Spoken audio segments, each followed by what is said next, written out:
Okay. All right. Sorry for being 2 minutes late. I had a couple technical difficulties. As you can see, I have a different format today. I am coming to you from my spare bedroom, so you should be able to see my screen. There is a slight delay, so you will, if you type something, it's going to be a few minutes after whatever I had said last. So I think I talk for about 2 or 3 minutes, and then you hear what I'm saying. So if I ask a question, I'll have to give you guys a little bit of time to respond. Um, but this should work way better because I can show you what I am talking about, and we could be a little bit more interactive today. I have an activity at the end that we can do as a group. So this should be a little bit better. Also, you'll notice I switched my time, so we are coming at you at 2 o'clock until 2:30 instead of the. I think we had 10:30 to 11 before, so this should be a little bit better for those of you who like to sleep in. I know a few of you don't like to get up before noon, so this should work around your schedule a little bit better. I personally like to wake up pretty early, so if you want to start on the activities earlier on Google Classrooms, they're typically going to be on there around like 8 o'clock in the morning for that day. So on Thursday, if you want to hop on Google Classrooms, if you happen to wake up early, the summary that we're going to go over will already be there, and so will whatever activities that I'm going to assign for that day. Okay, so before we jump into To Kill a Mockingbird, I'm going to go over the eighth grade packet schedule. I don't know if you've received the packet yet, but I know it should be coming to you at some point this week. I've provided for you a table of contents, so I just pulled that up on my computer. This is the table of contents. You'll notice it goes from week 1 all the way to week 7, and that is assuming if school is closed for the rest of the school year. If school is not closed for the rest of the school year and we're only out for 3 weeks, obviously only the first 3 weeks of this would be due. Um, but I don't really know the future, so I went ahead and gave you all 7.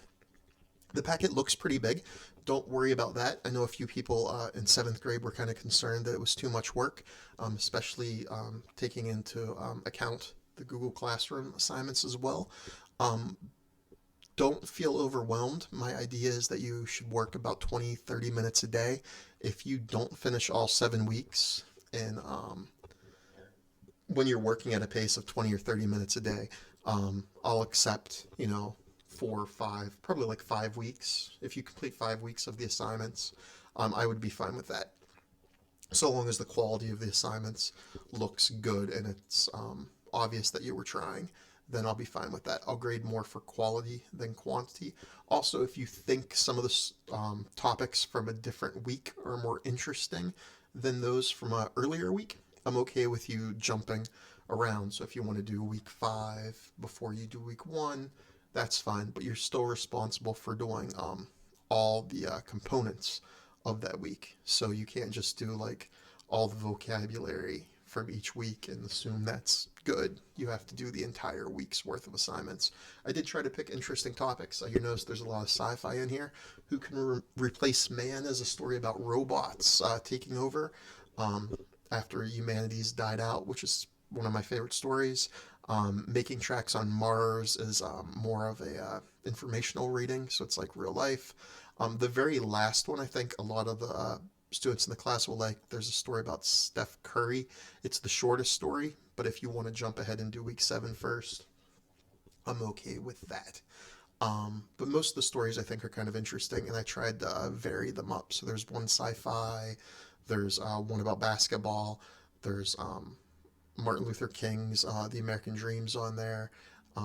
There's something about cell phones. There's something about women's rights. There's something about how television's awful and you shouldn't watch it very often.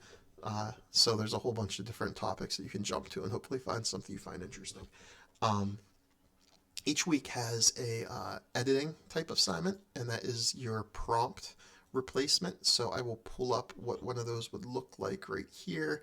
Basically, they're each a half a page long, and there's a day on top of each one: Monday, Wednesday, Thursday, whatever, and that corresponds with that day's assignment. So you just answer the 4 or 5 questions. Most of them are multiple choice. The ones that aren't multiple choice, you just normally underline something or circle something.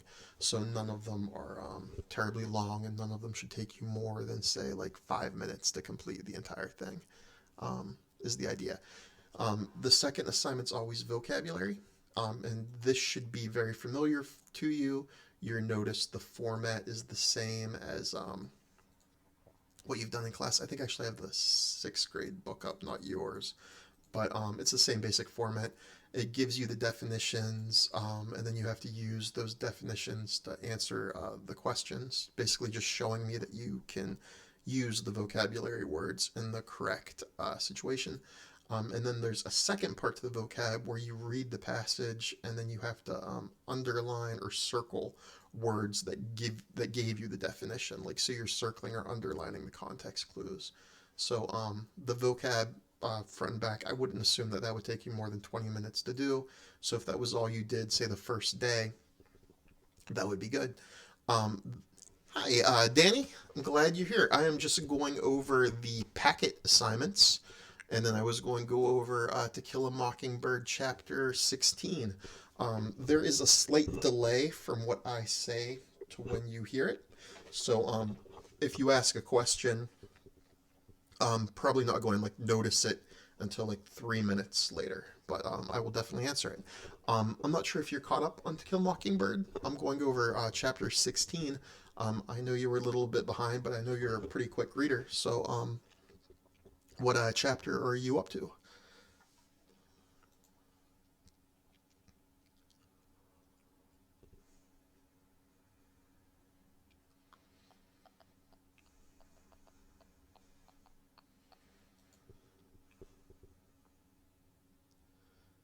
But okay, while I wait for the delay to catch up, I'll just finish going over the packet schedule. Okay, so the last part of the packet schedule, there is a language arts component, which is basically just like punctuation or capitalization, using commas, things of that nature. And then the last thing for each week is going to be a writing assignment. And most of those are single paragraph answers. One of them is, I think, a 3 paragraph, and one of them's a 5. So most of them are relatively short. There is one longer one in there. And Danny, I know you came on after I started, but basically, there are 7 weeks worth of assignments in the packet. I'm not sure if school's going to be out for the whole school year, so I would start just worrying about the first 3. Um, I know some people work at a different pace. I know some people are also doing the Google Classroom things. So if you don't finish all of the work, I'm okay with that. I'm looking more for quantity than qual. I'm looking more for quality than quantity. So if you say you only finished 4 weeks of it and you did the online stuff, that'd be fine. Or if you only got through 5 weeks of it, but you were working 20, 30 minutes a day, it just took you a little bit longer to get through. Um, that's fine. Hey, Mr. Nelson. I was joking that you were watching these earlier, so I guess you really do watch them sometimes. All right. So, if anyone has any questions of the packet, we'll go over that. Next thing I want to do is go over chapter 16. So this is the chapter 16 summary. It's in Google Classrooms. If you go onto Google Classrooms, the summary is already there for you to follow along, but you can also see it on my screen as we go over it. So, chapter 16. This is where the story really starts getting interesting. We start getting into the trial. So this chapter opens up in the aftermath of the children rescuing Atticus from the angry mob. So if you remember before spring break when we went over this, there was a mob that was coming to abduct Tom Robinson. They had sent the sheriff on a wild goose chase out in the swamp, or the woods rather, and they were planning on killing Tom Robinson before he got his trial. Atticus was there. He attempted to talk them, down. It didn't look like that was going to work. The children interrupted. Even though Scout and Jem weren't exactly sure what was going on, they tried to interrupt. Jem refused to leave, even though the townspeople and Atticus told him to leave. Scout ended up kicking one of the men in the groin because he dared to touch Jem and try to force him to leave. So so it looked as though the children were going to get in trouble too, but Scout started talking to Walter Cunningham's father about just random things about his son and then about entitlements, and it kind of like shocked him into remembering who he was as like a human being and like his sense of right and wrong and what he was doing and who he was doing it in front of, and that kind of caused him to uh, come back to his senses and leave. Okay, so yeah, okay, Danny, I saw that. So just make sure you watch afterwards. Like I know a lot of people watch these later on because I always end up with way more views than people who are on there. But if you get stuck on anything, Danny, feel free to shoot me a message either in the Google Hangout or the Google Classrooms. So if you're like confused about one of the things or if you need a summary of something, just let me know. All right. So for anyone else watching this, aftermath of chapter 15. So okay, so basically when this chapter ends and they or begins when they get home, Scout realizes like what was going on. It takes her this long walk home to realize what exactly she witnessed and what she was a part of and how much danger she and Atticus and Jem had been in, and that causes her to cry. Jem doesn't criticize her this time, and up to this point, anytime she cried, he kind of complained that she was acting like a girl. But this time he lets it go because he's also understanding, how dangerous of a situation they were in. The next morning, um, Aunt Alexandria voices her disapproval of the children's interference. She calls them disgraces. Atticus, however, voices his appreciation. Um, in this chapter, you get that Atticus and Aunt Alexandria, um, their disagreements are becoming more pronounced, right? So they don't actually argue back and forth, but Atticus will kind of like state his position and she'll kind of nitpick, but they don't actually argue. They're siblings. Remember, he's the oldest, she's the youngest, or she's the middle, I mean, and because Uncle Jack's the youngest. But she kind of like nags, but they never have like full blown arguments. But it's clear they have very different opinions of race and gender roles and how to raise children. So another important thing here is in their conversation between Aunt Alexandria and Atticus, they mention Mr. Underwood. If you remember, Mr. Underwood was the newspaper editor who had a shotgun. No one noticed him, but had the mob attacked Atticus, he had intended to fire a shotgun and support Atticus. That was one of the reasons why Atticus wasn't very scared to be there. We find out that Atticus is actually extremely racist. He won't even associate with African Americans, but despite this racism, he was still willing to support Atticus and Tom Robinson, Atticus's client who happens to be black. So one thing I was hoping a few more people would be online. One thing I wanted to ask you guys about was why do you think Mr. Underwood would help Atticus and Tom, knowing that he's deeply racist, knowing that he was standing up to the townspeople? Why would he do that for someone that he doesn't even like? Um, and Tom, right? So like, there's got to be some reason he was doing that. Was he doing that because he deep down thinks racism is wrong? Was he doing it because he just felt that them executing a person in cold blood was wrong? Or was he doing it just to stand up for Atticus? Like, we're not sure.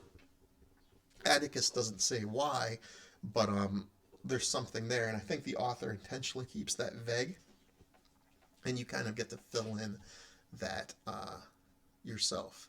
So, I do want to jump back into this Atticus versus Aunt Alexandria rival worldviews because that's one of the central themes to the story. This idea that everyone in the story is kind of portrayed as basically a decent person, even if they have some very like bad character flaws. All of them are basically decent, and we saw that with Mr. Avery. We saw that with Mr. Bose. Mr. Bose was awful to the children, but then she was also a good exemplar of courage, right? And then Mr. Avery's like this grouchy curmudgeon of a man, but when Miss Maud's house was burning down, he was the last person to leave her house trying to save her valuables, right? Miss Stephanie Crawford's a town gossip, and she can be very negative and even kind of nasty when she's talking about people behind their back. But when Miss Maudie's house burns down, she takes her in and lets her live with her. And that's after Miss Maudie kind of like insulted uh, Stephanie about like how she would have invited Boo into her bed had he really been peeping in her windows. So everyone who like comes across as like completely good, we later on find out there's something kind of like flawed in them, or someone who comes across as deeply flawed, we find they do have some good qualities. So there's kind of this like good and evil beside each other at the same time. And along the same avenue, there's also these rival worldviews, right? So like Atticus represents more of like a modern worldview where we don't really see a lot of differences between someone who's white and black, or what types of things a male or a female could do or become. Like if a woman today said she wanted to become a doctor, no one's going to like tell her you're just a woman, you can't do that. It's just accepted. But back in the 1930s when this was taking place, that was a bigger jump, right? Just like today, if a black and a white person want to have a relationship, no one cares, or for the most part, no one cares. But back in this time period, that was a big deal. So Aunt Alexandria kind of represents that more old-fashioned racist worldview, and Atticus represents the modern worldview. And that comes out in the conversation about Mr. Underwood. Atticus talks about this with Aunt Alexandria, but when Calpurnia walks into the room, Aunt Alexandria stops. Like she doesn't want to have that conversation in front of an African American. Atticus doesn't care. Like he considers Calpurnia to be an equal, so he just continues the conversation. And when Aunt Alexandria complains that he shouldn't talk that way in front of Calpurnia, he again reiterates the point that she's important to this family. She's basically a family member. Anything you can talk about in this house, you can talk about it in front of her, right? You also get to see something different between Aunt Alexandria and Atticus in the fact that Atticus gets to know people at like a deeper level. So Walter Cunningham's socially well below him. Cunningham's very poor. He's a poor farmer. He doesn't have any money. He has to pay his bills with like food and livestock. But Atticus still knows him. Like he understands him. Like they're friends on like some level. And same with Calpurnia. Atticus knows her. Like he actually understands like facts about her, her life, her family. He understands her as a person. On the other hand, Aunt Alexandria doesn't really even like associate with Calpurnia. So she works in the house where Aunt Alexandria is staying, but there are zero conversations between the two of them other than her asking Calpurnia to retrieve something for her. Like I think when the chapter when Aunt Alexandria first arrives, she asks Calpurnia to take her bags upstairs, but that's about it. For the most part, they have zero conversations, whereas Calpurnia and Atticus can actually have a conversation and talk about things. Aunt Alexandria is kind of superficial with people who she thinks are below her. So it kind of shows the two rival worldviews. Another big theme in this chapter is the idea of the coexistence of good and evil. So Atticus understands that there's evil in the world, there are bad things in the world, and he confronts them in a very subtle way. So he doesn't overtly try to like make the world a better place by telling people how they should behave. Instead, he kind of like tries to set an example for how you should behave, if that makes sense. So Atticus doesn't take disagreements personally at all, even when they contradict his worldview. So his idea of how people should behave is extremely different than how his sister thinks people should behave. He gets annoyed with her for nagging him, but he doesn't just outright have an argument with her, right? He's hoping that by his actions and the way he lives, that will kind of rub off on her, and then hopefully she will slowly change her mind. He shows this also by a conversation with Scout. He mentions that he forgives Mr. Cunningham for threatening him. He didn't take it personally. He still considers him a friend. He still considers him a good man, which Scout thinks is crazy because he, could have been seriously injured, possibly killed. Also, Scout threatens to beat up Walter Cunningham, Mr. Cunningham's son, at school, and Atticus forbids that. He doesn't want an innocent person to be punished for something that they had no part of. So that's again like one of those periods where Atticus tries to prepare Scout for how the world is by subtly being an example for her.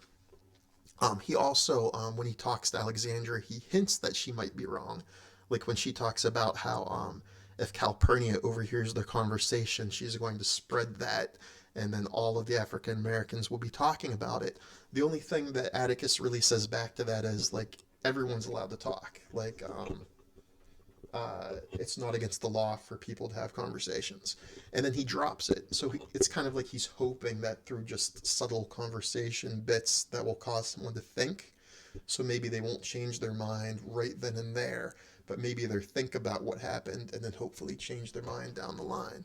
So he kind of suggests that maybe Mr. Cunningham might have learned something from the interaction at the courthouse, that maybe right then and there his opinion of Tom hadn't changed, but maybe that will like put a seed in the back of his mind that will eventually come to fruition, and maybe years from now, months from now, weeks from now, days from now, he'll change his mind and start thinking more along the lines of how Atticus views the world. Um, Today's the day the trial starts in chapter 16, so Atticus leaves early to get to the courthouse. The kids aren't strictly forbidden to go, but we get the sense that Aunt Alexandria doesn't want them to be there. Atticus probably doesn't want them to be there either, but they, of course, intend to go. When they're outside, they see all these people heading towards the court, and they also notice the Methodists. Those are the people who um, don't associate with Miss Maud because they think that Miss Maudie is too worried about worldly rewards, and she should be concerned more about like praying and working hard. So they insult her with a verse of the Bible as they go by. She responds with another verse from the Bible, and the Bible, I can't talk. And what's that? What that's supposed to do? That's supposed to demonstrate some character traits of her. It's supposed to demonstrate that she's brave and she has the ability to stand up for herself, right? And that also goes into this whole notion about gender roles. It helps show that she's a strong character. It helps show that she's willing to stand up to people who she disagrees with. So even though she's a woman, someone like Aunt Alexandria might be inclined to stand down in that situation and be protected by a man. Miss Maudie stands up for herself and shows that she's not afraid of even like a group of people, right? So she sets like a good example for Scout, who happens to be there watching this, and she demonstrates bravery, which is one of the other big themes of this story. What does it mean to be brave? When should you be brave? And things like that. Scout asks if she's going to go to the trial, and Miss Maudie says that she's not going because it's morbid. Basically, she's saying that it's an awful thing that's happening to Tom, and she doesn't want to be a part of it. So everyone who's going to the trial is kind of giving their consent to the trial, like it's a, it's a reasonable course of action for this trial to be taking place. By her not going, she's kind of protesting it, right? Like she's disapproving the trial. She's not in a position to stop the trial, so she's just refusing to participate at all. She also playfully harasses Miss Stephanie Crawford as she walks by. She kind of jokes with her, like, well, where are you going? And Crawford refuses initially to say she's going to the trial, like she's going to buy a new hat or going to the grocery store. I forget what her initial excuse is, but both characters know where she's really going, and Crawford obviously knows Maudie's view of the trial. There's a nice little comparison here between Miss Maud and Atticus. They both disagree with how Tom's being treated, but they both demonstrate their frustration very differently. So Miss Maud disagrees with the trial. She thinks, like it's just fueled by racism, and all these people are going to go watch it kind of like as a spectacle. So since she disapproves, she refused to go. And that's her way of showing she's against this trial. Atticus, on the other hand, is actively involved in the trial, so he's actively going to try to defend Tom, so he's going to confront the evil or the injustice that he sees in front of him. So just like when the mob was going to try to kill Tom, Atticus stands in front of the mob, so he's more direct in the face of actual danger. And this is also seen with the dog. Remember the rabid dog from chapters earlier? When there was actual danger, Atticus steps up and does something about it, or at least tries to do something about it. Um, Whereas other characters who might, you know, disapprove of the trial, they just kind of voice their dissent. So it just kind of shows like some differences. Another important character in this chapter, when the kids go to town to try to sneak into the courtroom, they bump into Dolphus Raymond. Now, if you remember chapters earlier, they met. I think they bumped into him in the on the street when they were going to buy their toy um, baton that Jem eventually broke of Scouts, but you didn't really get to know him. Basically, Dolphus Raymond is an alcoholic. He's a white man, and he walks around drunk, rides his horse drunk, and he lives primarily with African Americans. So he's from a wealthy family, but he's kind of an outcast. Now, we find out that Jem's aware that Dolphus is not actually drunk. In fact, he only drinks Coca-Cola. He drinks out of a paper bag, so it looks like he's drinking alcohol of some sort, and he kind of like pretends he's drunk, but really he just is in love with an African American woman. He has several children with her, so he spends his time with the black population rather than the white population. And because of the deep segregation in the South at this time, he needs like a way to justify his behavior. So like the white population kind of needs an excuse to understand why this wealthy white man from a respected family would prefer to spend time with black people.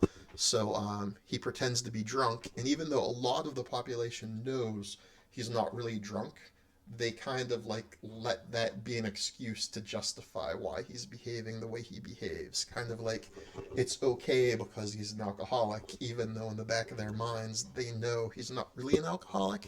It's like this weird hypocrisy. Like he has to at least pretend something's wrong with him in order to justify doing something that society disagrees with. And Jem explains this to Scout, which kind of like shows like the difference between how things um, should be, or how things initially appear versus how they really are. And this is a theme that comes up later on in the story when Boo pops back.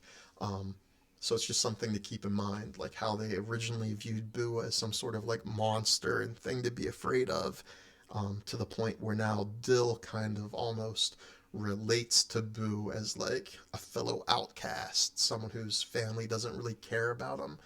And we'll learn more about Boo later, but that same theme just keeps coming up. Um, I put a Venn diagram in here. I know I'm running a little bit over, going over the packet kind of took some of the time away, but basically I'll just go over this really quickly. I was just comparing Dolphus to Calpurnia here. Um, Dolphus and Calpurnia are similar because they have very different public and private identities, right? So Dolphus in public pretends to be an alcoholic in public. Calpurnia is very proper and dignified. In private situations, though, Dolphus has like a normal family life. He just has that normal family life with an African American woman, and he has to keep it secret, or kind of secret. And Calpurnia, in her private life, when she's living with the other African Americans in their community, she speaks in vernacular. That was something Scout only saw that one time at church when she was confronting Lulu. But her private way of speaking versus her public way of speaking is very different, and that's similar to Dolphus. Dolphus is from a very rich family. Calpurnia is from a very poor family. She's only educated because she is self-educated. She doesn't really, or not she, Dolphus doesn't fit in with the other whites. He fits in more with he prefers to be in the company of other African Americans. Calpurnia prefers to be in the company of other African Americans, but she works in white society. So they both, and the last way they're similar is they both share their private identities together. So Scout and Jem are aware of their secret, right? Dolphus shares his secret with Jem, who then tells Scout, and Calpurnia shares her like secret with Jem and Scout. Um, townspeople's views of Atticus. That's another really important component. I'm going to talk kind of quick because I know I ran over in time a bit. The kids hear people talking about Atticus, and this has come up before. Here, though, you get like two different sides. So some people are very negative about Atticus and what he's doing, but other people still view him in a very positive light. So you hear some people say that he's very smart and he reads a lot. Someone else responds, yeah, all he does is read, so he's like kind of book smart, but he's not like smart in the understanding of the world, which is crazy because like if you think about the story, like Atticus is actually pretty wise and has a pretty solid understanding of all the people in town and what makes them tick, almost like he's a psychologist at some level or like a counselor or something. Um, but you get some people disagree with what he's doing, so it's kind of split. One person mentions that he was forced to take the case, so that they shouldn't hold it against him for defending Tom. But another person complains that the problem is Atticus is trying to win. So you kind of get the view that Atticus had always been kind of popular in town, but now this trial has kind of split that opinion. So some people are still supportive of him, some people are not, right? Some people think he is kind of like a know-it-all. Other people still appreciate him and appreciate his intelligence. But this is definitely splitting the public opinion of him. When they get into the courtroom, it's very packed. The white population sits on the main level while the African Americans sit on the balcony. So this like segregation is pretty ironic here because the statue that they normally show for justice has the blindfold over its eyes. So the idea that justice is blind, but even in the courtroom, the white population and the black population sit in different sections. So the African Americans have to sit up top in the balcony, and the white people get to sit closer to the actual events of the trial. The same thing was noticed outside. I didn't mention it in the slide, but when people were outside congregating, all the white people were mostly congregated together, and all the African Americans were kind of congregated together. So they were just remained separate. The kids end up sitting upstairs with the African Americans because they see Reverend Sykes, who they met and was introduced in the chapters earlier to this when they accompanied Calpurnia to her church. Reverend Sykes knows them, so he takes them up to the balcony. They're given the best seats in the balcony. And this can be viewed two ways. I've always viewed this as they're doing this in appreciation of Atticus, like they know that's Atticus's kids, and they're appreciating that Atticus is actually trying to win this case, even though the decks are very much stacked against him, and they understand that it's hurting his reputation, his standing in town, so they really appreciate what he's doing for Tom, so they kind of give him, or they give his children the best seats up there. Other people interpret it as an African American would have had to have given up their seat for a white person anyways, so like maybe it's a little bit of both. Maybe it's just because they appreciate them. It's kind of up to you to interpret that. Judge Taylor is the last important part of this chapter. The trial doesn't actually start in this chapter. It starts next chapter, first thing. This is kind of just the setup. The last thing that we notice in this chapter before the trial will start in chapter 17 is Judge Taylor. Scout describes him as looking like a sleeping old shark. Basically, he's not a proper gentleman. He is well educated. He's kind of old, but he's very comfortable in the classroom. Like he puts his, not the classroom, the courtroom, he puts his feet up on furniture. He often appears to be asleep. He cleans his teeth with a pocket knife. He lets people smoke in the classroom, but he doesn't smoke.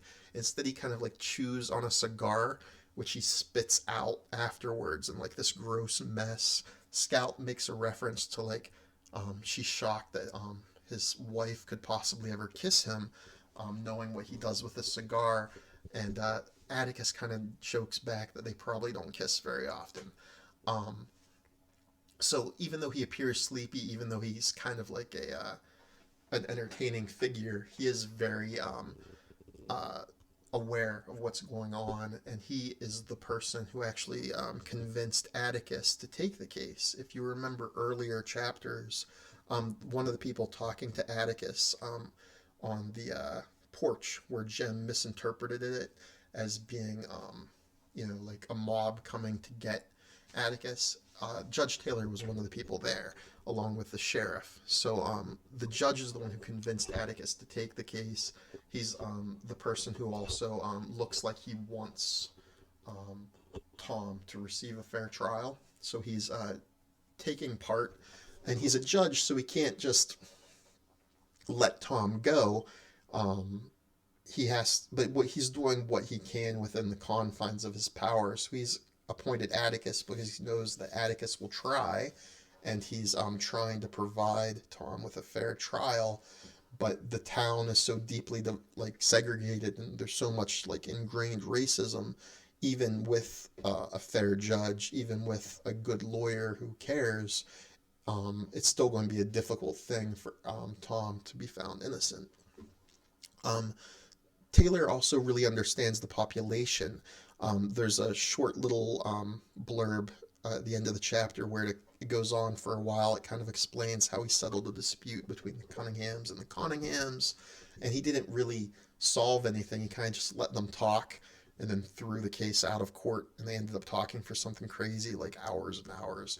And then, but the judge kind of understood that they would both be satisfied if they were able to tell their side of the story. So that kind of that interaction kind of demonstrates that he understands the people that he's working for. So we get this like really cool, colorful character. I had a YouTube clip I was going to show you here, but I'm already 10 minutes over, so I'll just put that link in the Google Classrooms, and you can watch a quick little YouTube video just on Judge Taylor's background. So your assignment for today is going to be to go on Google Classrooms. There is a quiz that goes over this. The summary's already there. There's also going to be this Coexistence of Good and Evil graphic organizer that will pop up. Basically, since one of the themes to the story is the coexistence of good and evil, what you will do is type in a few examples of that. And I don't mean for this to be incredibly difficult. Basically, what you could do for the coexistence of good and evil, you could just write something like Atticus. I'm sorry. Had like a brain freeze there for a second. So for your coexistence of good and evil, the idea here is that like good and evil both exist in the world, right? So Atticus's view of race relations, we would assume by today's standards, most people would say that's like the good one, right? And the idea that like African Americans are beneath white people, that would be seen as like wrong, right? Or like evil. So the fact that this mob came to kill Tom in chapter 15, that would be like an example of something evil, right? So what you could write would be Atticus Atticus tries to stop the mob from killing Tom, right? But that's kind of like the evil part, right? Or the good part. He's standing up to the evil. And then the coexistence part, you would write something like, but he doesn't hold a grudge against the mob members. So even though these people like threatened him and threatened his kids and threatened his client, right? He doesn't hold a grudge. So that kind of just shows how like good and evil kind of coexist in this bizarre town. So you would just write that down as your first example. And then you would just give me 3 more examples. So just any 3 ways that good and evil coexist in Macom. And you can use characters, like you could talk about Mr. Avery, how he's...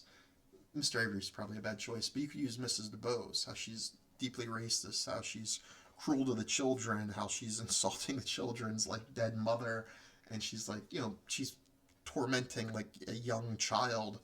But on the other hand, she's also very brave, and she's struggling against all this pain and trying to not give in to her morphine addiction. So she has a good quality and she has a bad quality.